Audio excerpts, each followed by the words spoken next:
Hey everybody, it's Chugga Conroy! Welcome back to more Luigi's Mansion Dark Moon. Last time, we defeated King Boo, the Master of Illusions, and saved not only our brother, but also this entire dimension.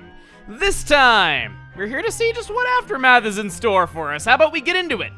After defeating King Boo, first thing you're gonna notice is not only him sticking his tongue out at you on the file load screen, but also an EGAD emblem of sorts. Of course you get one for beating King Boo, but you'll get a second one for getting all triple star ranks on every mission. Once again, that is all you get. It is not worth it. You'll get a third one for completing the vault. That is every gem, every ghost, every Boo. Good luck. Should you get all three of them, your only reward is the frame on the file load screen turning gold. Yeah, how gaudy.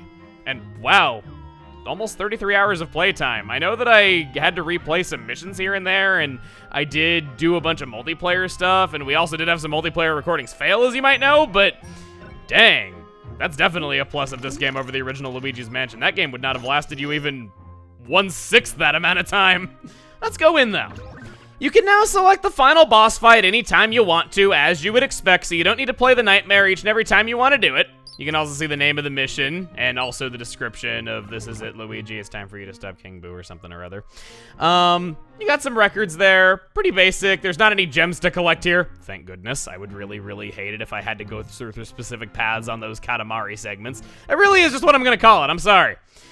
Your reward for catching all the Boos and beating all the missions in Treacherous Mansion is not shown to you that you've unlocked it right away when you beat the game. You have to actually scroll down yourself and see that you now have Terrifying Invasion. We have an emergency! The periscope is detecting a whopping paranormal signals in the mansion. Luigi, the end is near. Haven't we kind of already done this?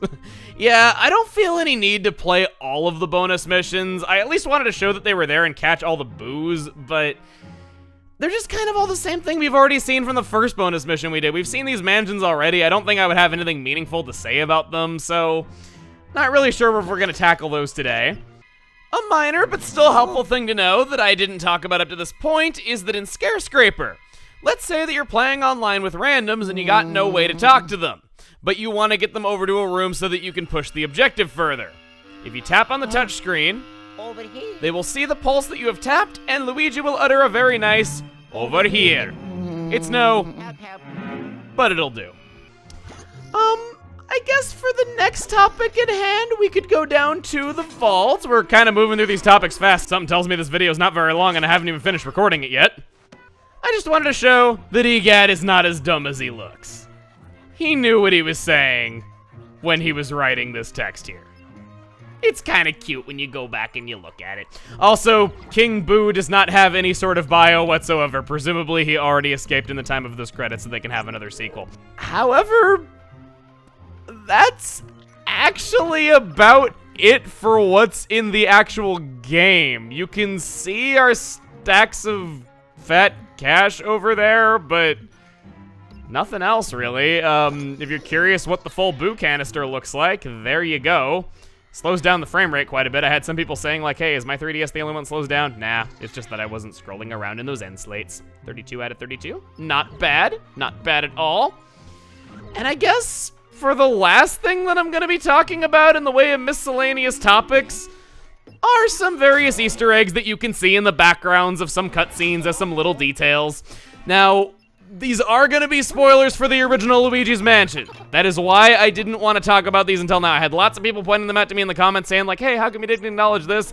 That's why. I didn't want to randomly have spoilers for a game that people might not have played just randomly in the video. So, if you've never finished the original Luigi's Mansion, skip to the timestamp on screen right now. In the opening cutscene, and I guess technically by extension the ending cutscene, the house that Luigi is living in is no ordinary house. In the original Luigi's Mansion, depending on how much money you collected, you would get graded differently at the end of the game, and there were many different ranks that you could obtain. He is living in the new mansion you would obtain if you scored a D rank. So, let it be known that Luigi getting a D rank is now officially canon. Joke's on you, 100% speedrunner category. There's that, and there's also the fact that hanging on the wall behind Luigi's armchair is the map that Luigi received in the mail in the original Luigi's Mansion, showing him where to find the original mansion. Kind of a fun little detail. Also a little bit less spoilery. I didn't actually know this one. People pointed it out to me. The elevator scene that I love so much. The music there is the pause theme from Mario Strikers Charged, another game that Next Level Games worked on. And on that note, in the Iwata Asks interview for Luigi's Mansion Dark Moon, it is mentioned that Next Level Games was working on another project at the time that was not a Luigi's Mansion sequel, but they were merely given the word to work on a Luigi's Mansion sequel instead after their pitch didn't work out. We now know, thanks to the awesome fellows at Unseen64 for uncovering lots of mysteries in video games, that the timeline matches up for that project to be Super Mario Spikers, a spiritual successor to Mario Strikers that would have been a mixture of volleyball and wrestling.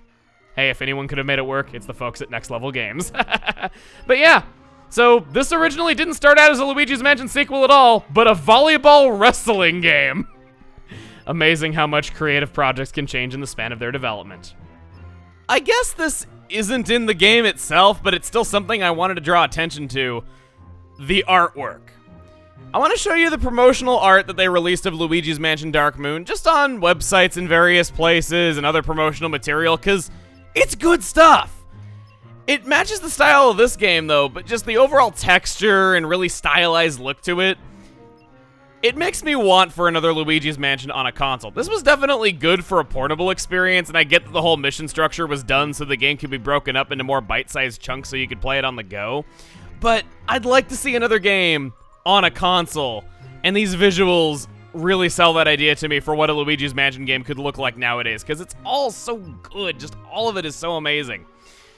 And I guess while all these images are rolling by, because I'm sure they're still going, there's a lot of them, I just want to say that this playthrough was interesting for me. I didn't say this in the finale out of just not really wanting to bring attention away from what was going on or possibly even bring down the mood a little bit, but the first time that I beat Luigi's Mansion Dark Moon, and heck, any playthrough before this one, I didn't really like the final battle with King Boo, and I didn't really care for the ending that much, but for whatever reason, just when I played it again this time, when you hear me complimenting the boss fight, saying that I find it exciting, that is legitimately me finding it exciting and fun for the first time. This playthrough made me actually really like the finale of the game, and I'm happy to see that. Yes, and if you're wondering if I didn't like the ending initially because of the Polterpup, yeah, it kind of was because of that, but I can't deny just the cuteness of that last moment. It's really moving. I like it a lot, and it's again kind of a testament to just how great the personality of this game is, and it's kind of a shame I didn't see that earlier, but I'm very glad I saw it now. Other than that, I guess, as always, thanks for watching, and I guess I'll see you back here soon for some other stuff. I don't want to give everything away. See you guys then.